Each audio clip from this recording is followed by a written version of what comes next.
estado do Paraná, ao vivo do nosso estúdio stand aqui do Show Rural 2018, recebendo o pré-candidato a presidente da República pelo PSC, Jair Bolsonaro, que já chegou no aeroporto, muita gente foi lá recebê-lo, aqui também, muita gente veio para receber o senhor aqui. Como o senhor, a primeira pergunta já lhe faço, como o senhor entende como o senhor recebe essa receptividade das pessoas aqui hoje? Boa noite, obrigada por estar aqui conosco. Boa noite, muito obrigado. Há 3 anos vem acontecendo pelo Brasil que eu resolvi, ao querer me apresentar como possível pré-candidato, conhecer o Brasil com profundidade. A aceitação tem sido dessa forma, fico maravilhado e meu muito obrigado aos amigos aqui de Cascavel e região. Vamos falar agora, pensando na possibilidade do senhor ser o presidente do Brasil a partir do ano que vem. Se eleito for, como o senhor pensa em governar? Parcerias? O senhor pretende nomear ministros que sejam militares ou políticos? Olha só, a indicação política, ela não dá certo. Ela leva à ineficiência do Estado e à corrupção. Não interessam militares ou civis. Obviamente, por ser militar, vou ter ministros militares. Tá? É uma pessoa que a gente confia. Eu pretendo disputar uma eleição e, caso vitorioso, eu escalar meu time, não os partidos políticos escalar. O senhor pretende governar o país com apoios? Porque o senhor não tem, digamos assim, muito apoio de outros partidos. Se eleito for, como o senhor acha que vai ser isso? Como os apoios são feitos ao longo desde quando você não era nascida ainda? Através do tomar lá da cá. O Brasil não aguenta mais isso aí. Ou eu faço algo diferente, ou estou fora da política. Não tenho obsessão pelo poder. Sou uma pessoa humilde, você não vê nenhuma autoridade comigo, nenhum governador comigo, um partido que inclusive é o PSL, que vou para lá agora no começo de março, praticamente sem fundo partidário e sem tempo de televisão. Então pretendemos montar o nosso time dessa forma, pessoas competentes para ocupar os 15 ou 20 ministérios que deverá ter o meu governo, caso eu chegue lá. Eu lancei nas redes sociais que nós estaríamos aqui hoje, muitas perguntas chegaram. Uma delas é exatamente essa. Para a escolha dos ministérios, o senhor não deve fazer esse tipo de aliança, então? Não é possível fazer isso daí, porque olha só, o que acontece no governo atual? Ele liga para o ministro X e pede algo para ele, né, um presidente, uma providência. E é comum o ministro responder o seguinte: olha, eu sou ministro do tal partido, não de você. Você quer perder o apoio de 30, 40, 50 votos? Então fique na tua. Isso realmente, na prática, com outras palavras, o que acontece?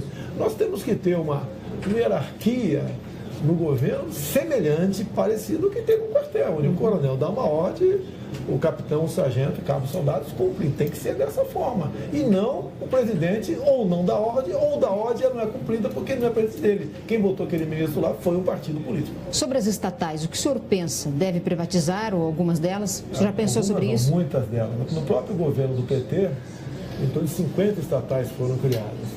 São estatais para acomodar os seus apadrinhados políticos.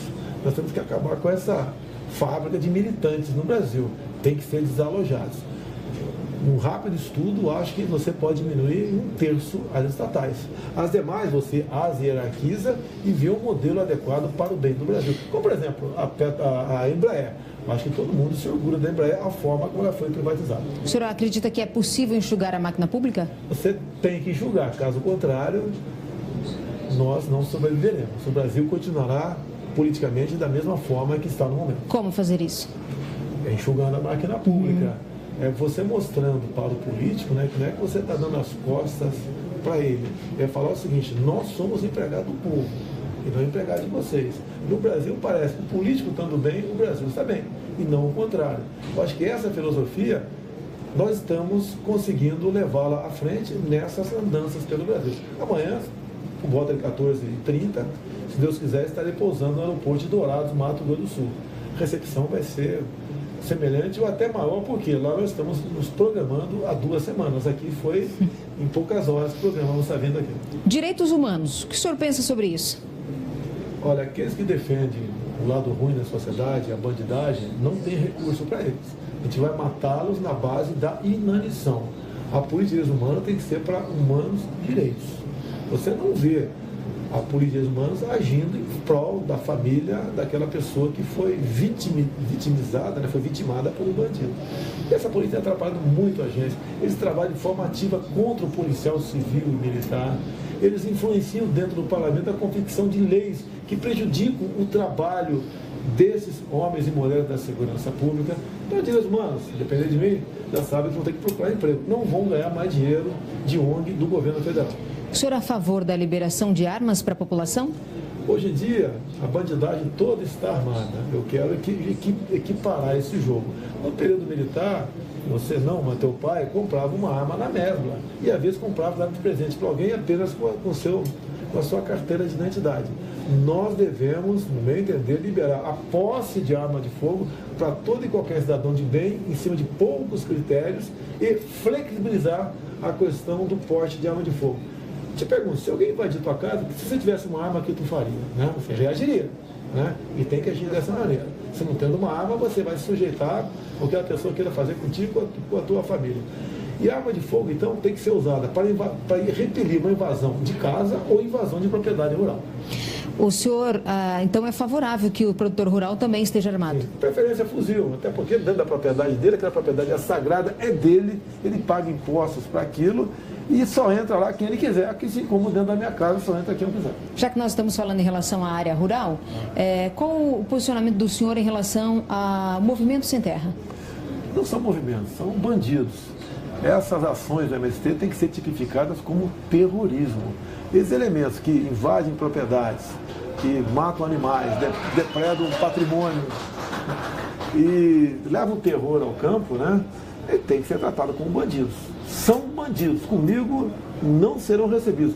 E dependo do parlamento para aprovar, para tipificar como terrorismo isso aí. Há pouco tempo aprovamos uma lei antiterrorismo. Então, se nós dois formos no aeroporto tocar fogo no avião, isso é terrorismo. Mas se nós dois integrarmos ao MST e formos no aeroporto e fazer a mesma coisa, isso é ação social. Como o senhor pretende fazer, então, esse combate? Você precisa do parlamento para mudar a legislação. A mesma coisa no tocante a invasões, na reação. Você, no meu entender, tem que botar na lei que há uma injusta agressão, uma invasão ou uma tentativa de alguém de tirar a tua vida, você pode reagir, se aquela pessoa morrer é problema dela, e você responde, mas não tem punição. Isso acontece em alguns países, como por exemplo os Estados Unidos. Para isso o senhor vai precisar do parlamento, dos deputados, dos senadores, para esse apoio. Mas se eu precisar, tiver que comprar, aí não dá certo. Tá? Hoje o que está acontecendo comigo, parlamentares entendem, até alguns não entendem, né? O que eu estou mal ou bem, estou sendo um fenômeno do Brasil, não sei o que vai acontecer lá na frente. E por quê? Porque estamos ao lado da verdade. Eu costumo dizer, temos que eleger esse ano um homem ou uma mulher que seja honesto, na política é coisa difícil, que tenha Deus no coração e que seja patriota. Acho que temos que sonhar e lutar para que esse objetivo venha a ser alcançado. Redução da maioridade penal. Se o senhor for eleito presidente do Brasil, o senhor deve colocar isso em prática? O que o senhor pensa? Olha, pretendo, o chefe do Executivo pode apresentar emenda à Constituição, como apresentei como parlamentar. No que depender de mim, eu botaria 14 anos, mas 14 não passa, não vai entender. Se a gente conseguir botar para 16 anos, eu acho que é um grande passo no tocante à diminuição da violência do Brasil. Porque esses marginais, com essa idade, ao saberem da impunidade, cada vez cometem seus crimes com mais crueldade. Já que estamos falando em violência e redução de maioridade penal, a gente vê aí o estado do Rio de Janeiro, que aliás é o estado ao qual o senhor representa na Câmara Federal, que vive uma situação delicadíssima. O senhor acredita que isso pode influenciar ou refletir na sua campanha eleitoral? Está refletindo. A preocupação número 1 não é só no Rio, no Brasil todo é a questão da insegurança. Hoje um pai está preocupado, o filho, se vai voltar vivo para casa ou não. Agora, onde chegou essa lei? As políticas frouxas, né? Direitos humanos. O cara cometeu um crime, não interessa a sua potencialidade, ele é criminoso. Não tem essa história de ficar criando pena alternativa. O elemento vai preso, ele tem que cumprir aquela pena, como existe nos Estados Unidos.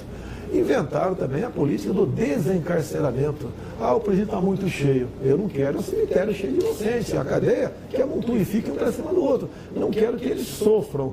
Mas, se não tiver uma outra maneira, que vá para a cadeia, as consequências cabem a você.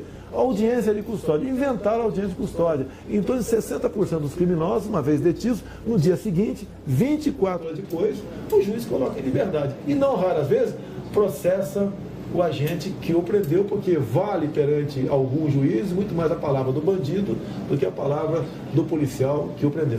Atualmente o senhor tem tido voz no estado do Rio de Janeiro para tentar amenizar o problema da segurança? A minha proposta é essa, não passa pelo Rio de Janeiro, passa, no meu entender, por legislação federal, mexer no Código Penal. O policial em operação, caso ele atire, aquela pessoa resolva morrer, ele responde, mas não tem punição. O policial hoje em dia tem muito mais medo com quem vai julgá-lo do que com quem ele está enfrentando no dia a dia, trocando tiro. O que é que os agricultores poderão esperar do Bolsonaro se for eleito presidente do Brasil? Eu vou ser empregado deles. Assim tem que ser a política. Nós, políticos, somos empregados do povo. Primeiro momento é não atrapalhá-los. Levaram aqui um revés na questão do fundo rural. A questão da exportação de commodities, que é que vocês produzem aqui, estão querendo mexer na Lei Candir para cobrar ICMS. Cada estado cobra o que bem entender. E você dá meios, dá paz para ele poder trabalhar. Não atrapalhar e dá paz. Como, por exemplo, combater o MST na forma da lei, buscar parcerias público-privada ou da iniciativa privada apenas, já que o governo não tem recursos para que os nossos meios de escoar produção seja adequado, retirar a participação política das administrações de portos no Brasil. É um escândalo que acontece em alguns portos do Brasil, onde grupos políticos simplesmente ficam criando dificuldades para conseguir facilidades. A China é um dos principais compradores dos produtos, principalmente do estado do Paraná, oeste, que é o celeiro, para o mundo. Como que o senhor pretende trabalhar com essa relação? Ou o senhor acredita que esse é o caminho que nós devemos continuar para o agronegócio? Olha, a China tem 1 bilhão e 400 milhões de habitantes, tem 7 vezes mais habitantes do que nós. Há um interesse da China em comprar de nós, né? E nós de vender. A minha preocupação com a China no momento é que alguns setores estratégicos do Brasil ela está comprando. Isso não é privatizar. Até porque não tem empresas privadas na China, está sendo estatizado. Temos que tomar cuidado com isso. Quando fala com outra área, né? Não a de vocês, a superfície, o subsolo, as nossas riquezas minerais, nós temos que agregar valor a elas. Não podemos fazer agora, por concessão, entregar reserva de nióbio, de catalão, no caso para a China. Você não podia entregar, no meu entender, para país do mundo, nenhum do mundo. A China continuar sendo nosso parceiro no que depender de mim. Falando da região de fronteira, nós aqui, Cascavel, região oeste do estado do Paraná, vive uma situação bastante delicada também e a gente, às vezes, depende do governo, muito depende do governo federal para bloquear o contrabando e o descaminho, as coisas ilícitas que vêm de países aqui, como o Paraguai, por exemplo. Como que o senhor entende, o que pode ser feito, se for eleito, para melhorar essa situação da fronteira? O Trump, em um ano, foi vitorioso junto à sua polícia de fronteira, tendo visto os ilícitos entrando do México para o seu país. Como isso aí? Ele fazendo a sua polícia mais forte do que o bandido. O que é uma polícia mais forte, umas forças armadas mais fortes? Além de material, equipamento, armamento, munição, é o que eu chamo de retaguarda jurídica. Hoje, por exemplo, se você não pode, pela portaria, dar um tiro em cima de uma viatura que furou a barreira de você. Hoje você não pode, você, caso fosse o agente de segurança, né, dar tiro de advertência. E o policial, quando atinge um marginal que tem uma vasta ficha criminal com mais de 2 tiros, ele é enquadrado no Código Penal por excesso. Então você tem que mudar isso, tirar do Código Penal para dar liberdade para o policial ou integrante das Forças Armadas agirem no combate a esse ilícito. Com a lei que está aí, o policial muitas vezes se esconde, por quê? Se ele tomar uma providência, dificilmente ele foge de uma prisão. Petrobras, política de preço, regulação de preço. A gente tem visto de 6, 7 meses para cá, uma situação bastante delicada. Eu falo como consumidor, né? Nós, consumidores, temos visto algo assim, nunca visto no Brasil anteriormente. Como o senhor pretende trabalhar com isso em relação a Petrobras e política de preço dos combustíveis? Olha só, eu já escolhi o meu possível ministro da Fazenda, né? O professor Paulo Guedes. Fiz essa pergunta para ele. Lógico, ele falou, não aceitamos subsídio. Eu também concordo, não tem que subsidiar nada. Agora tem que diminuir a nossa carga tributária. Não procede, não é justo, você vai no Paraguai, num posto BR, paga R$ 2,50 num litro de gasolina. E aqui está próximo a R$ 5,00. Como buscar solucionar para isso? Eu não quero ser leviano aqui e dizer qual é a solução de imediato. Isso eu já joguei na mesa dele. E não tocante apenas ao combustível, ao gás de cozinha. Onde se não dá para diminuir agora com a produção que nós temos, como buscar produzir mais ou importar, e da onde nós temos que buscar a solução para isso. E temos que nos antecipar a problemas, não esperar acontecer para depois buscar uma solução. Já que o senhor falou em impostos, eu peço para o senhor explanar um pouco em relação aos empresários, que no Brasil hoje estão bastante achatados pelos impostos e pelos encargos. Uma parte considerável de empresários do Brasil estão indo para o Paraguai, que está crescendo em média 7% ao ano. No Paraguai, a legislação trabalhista quase não existe. A questão de barreiras também alfandegárias também, a mesma coisa. E a mão de obra, então, passa a ser muito mais barato lá. Então, eles estão indo para lá para fugir do custo do Brasil. O Trump, quando passou de 35% para 21%, o imposto de renda em cima do lucro, ele transformou as suas empresas competitivas no mundo todo, coisa que não era. Temos que buscar uma solução para isso, não é fácil. Quando você fala em reforma tributária, todo mundo é favorável, mas quando o Estado vai perder, o pessoal que defende o Estado fica contra. A mesma coisa município e União Federal. Então, e outra coisa, nós temos uma dívida interna, está na casa de 3,5 trilhões de reais, que vai bater 4 o ano que vem, que nos consome hoje em dia praticamente metade do que se arrecada de imposto. Estamos numa situação bastante calamitosa. Não é fácil solução para tudo isso. Agora, o primeiro passo de ajudar o empresário é você revogar muitas regulamentações. Trump fez isso, além de acabar com muitas, daqui para frente, cada nova regulamentação, 2 outras têm que ser revogadas. Temos que desburocratizar o nosso país. Você, para abrir uma empresa, leva 90 dias, isso é o fim da picada. ONGs e Lei Rouanet, o senhor é favorável? Lei Rouanet. Eu quero a Lei Rouanet para pesquisa, onde vamos estimular a garotada aqui a, desculpem, inventar, criar coisa, né? Essa classe artística, ela foi, grande parte dela foi comprada pela Lei Rouanet. A Lei Rouanet, em grande parte, atende aí os figurões. Você pode mantê-la para aquele artista começando a sua carreira. E não dá para esses conhecidos 15, 10, 20 milhões de reais para fazer não turnê, passeios pelo Brasil. Nós temos um cenário político ainda bastante aberto no Brasil para a próxima eleição presidencial, já vista a questão que tem ocorrido com o ex-presidente Luiz Inácio Lula da Silva, que abertamente se diz pré-candidato, mas tem as questões ainda jurídicas que poderão mudar isso. Trabalhando com os cenários, Jair Bolsonaro, juntamente na urna, no voto, podendo o eleitor escolher o ex-presidente Luiz Inácio Lula da Silva, como o senhor acredita que será a campanha? Olha, eu tenho certeza que o voto impresso, que é uma lei de minha autoria, caso seja realmente feito no corrente ano, te ganha essas eleições. Você vê, ninguém acredita em institutos de pesquisa. Afinal de contas, você desconfia de tudo no Brasil. Por que você não vai desconfiar do TSE? Não estou preocupado com esses adversários ou com esses oponentes, né, que estão aí, outros pré-candidatos. A minha preocupação é com o Brasil. Se aparecer alguém melhor do que eu, não tem problema não, ficaria feliz da mesma forma, né, caso fosse eleito. O senhor acredita que uma eleição com Lula ou sem Lula, como seria para o senhor? Eu sou contra o PT desde o tempo que o PT não era PT. O PT nasceu em 80. Em 70, eu já estava nas matas do Rio Ribeira de Guape, combatendo aqui um grupo terrorista chamado VPR, integrado por Lamarca e Dilma Rousseff. Ou seja, eu conheço muito bem a filosofia dessas pessoas que eles querem. Eles querem o poder absoluto.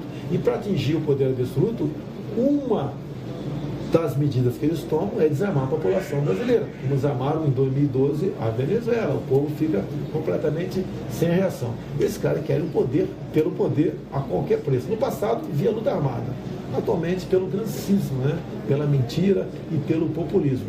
Então, grande parte da população, em especial a juventude, na qual eu tenho 40% de apoio entre eles, acredito que nós temos como evitar a eleição de mais alguém de esquerda no Brasil no corrente ano. Senador Álvaro Dias também se diz pré-candidato a presidente do Brasil, inclusive vem ao Show Rural na próxima sexta-feira. E também nós temos o espaço reservado para ele, já confirmou presença em entrevista aqui no nosso estúdio também.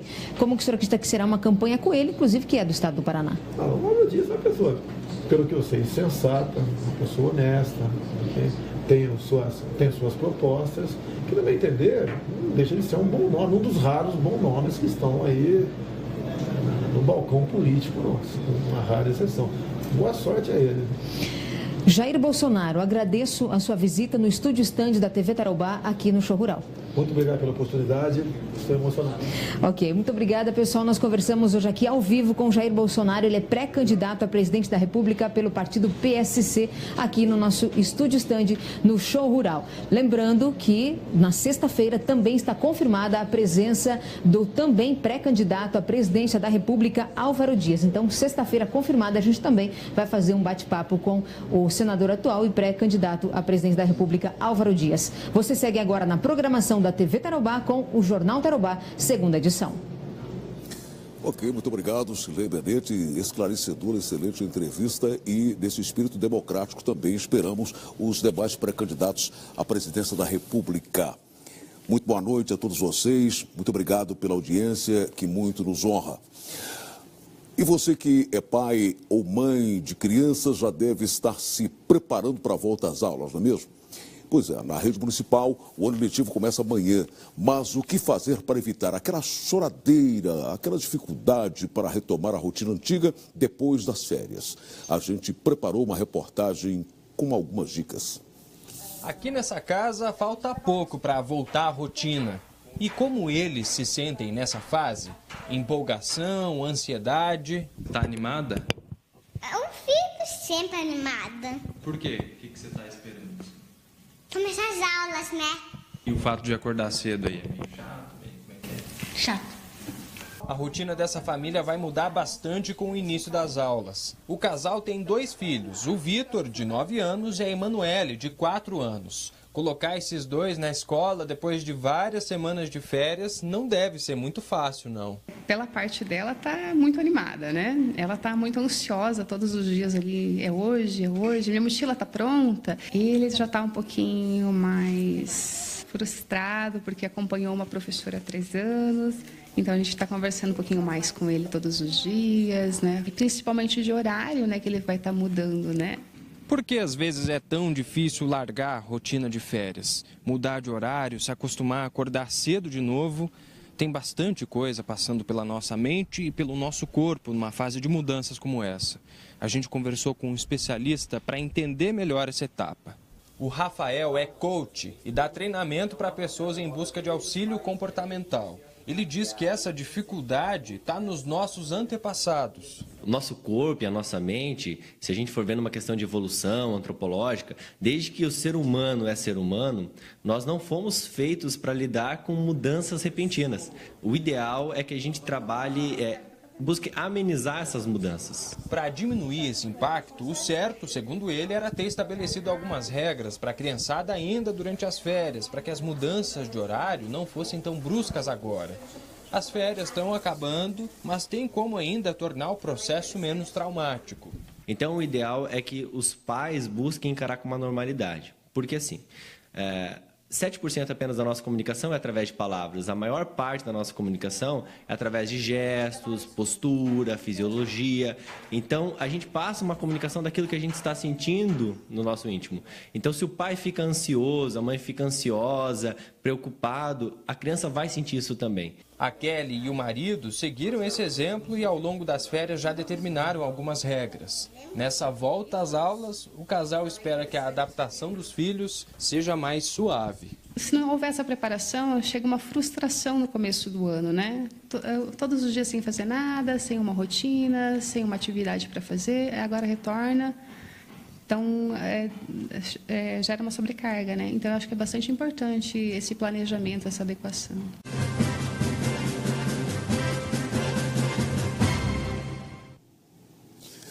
Fim da greve dos caminhoneiros no Paraguai põe fim ao risco de desabastecimento em postos de combustíveis na fronteira. No depósito aduaneiro, no quilômetro 10, em Cidade do Leste, Paraguai, uma movimentação tranquila de entrada e saída de caminhões.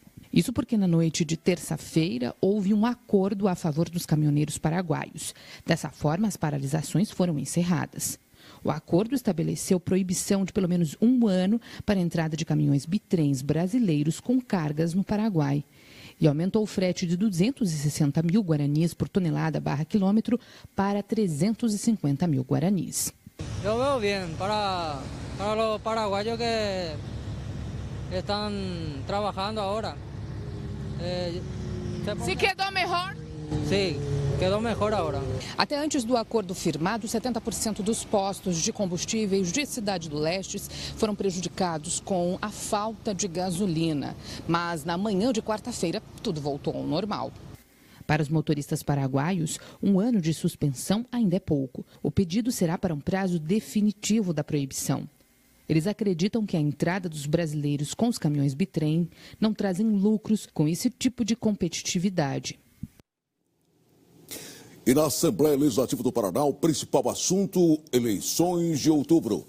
Dos 54 deputados, apenas 29 compareceram à sessão desta quarta-feira, a última antes do Carnaval. Na pauta, nenhum projeto de destaque, mas nos bastidores não se fala em outra coisa. De fato, os deputados voltaram aos trabalhos com a cabeça na eleição. 2018 deverá ser um ano em que as discussões em plenário serão menos acaloradas e as conversas ao pé do ouvido mais frequentes. Eu vejo que a casa fica muito acesa com as questões de bastidores políticos. Eu acho que essa agenda acaba comprometendo grande parte dos parlamentares, né? Nós temos aí 2 decisões importantes, agora em início de abril, se o governador permanece ou sai, depois as composições partidárias. Então, eu acho que essa questão das amarras políticas é um assunto que fica muito latente na casa. Então, temos aí a questão legislativa, temos a questão do trabalho político feito nas bases, mas, sem dúvida nenhuma, esse primeiro trimestre, o que dá mais ibope, o que mais se conversa é sobre os bastidores, sobre as amarras políticas. Por causa disso, o ritmo das sessões e das votações deve ser reduzido. Como já é de praxe, em ano eleitoral, haverá menos pautas vindas do Poder Executivo. E quase todo o foco na Assembleia Legislativa será a reeleição dos próprios deputados. É claro que o andamento da casa tem uma tramitação diferente, né? Um ano atípico. Sempre foi assim, historicamente, naturalmente já se espera que seja, mais uma vez, diferente, né? Porque alguns deputados não vêm, outros, o próprio processo eleitoral atrapalha o andamento dos trabalhos na casa. Você só sai quando não tem pauta aqui, mas se tiver pauta, por exemplo, o pessoal, muitos parlamentares se ausentaram para outros compromissos. Quem tem a responsabilidade de ficar em plenário, essa é a missão do parlamentar. Agora, respeito todos aqueles que também fazem o seu trabalho fora daqui da casa. Além das eleições em outubro, 2018 também é ano de Copa do Mundo entre junho e julho, o que pode diminuir o ritmo de trabalho dos deputados em plenário. É uma situação que sempre me incomodou muito. Nós temos os anos eleitorais, seja para a eleição de deputados ou mesmo para a eleição de prefeitos, que com a desculpa de termos eleições se busca justificar as faltas, as ausências. Acho que nós, enquanto estivermos no mandato, nós temos a obrigação de estar aqui todos os dias, principalmente nos dias que há sessões legislativas. E hoje foi a última sessão da semana na Assembleia Legislativa do Paraná. Agora os deputados saem de folga para o Carnaval e a próxima sessão plenária é marcada só para o dia 19. E depois do intervalo nós vamos conferir a previsão do tempo para todo o estado.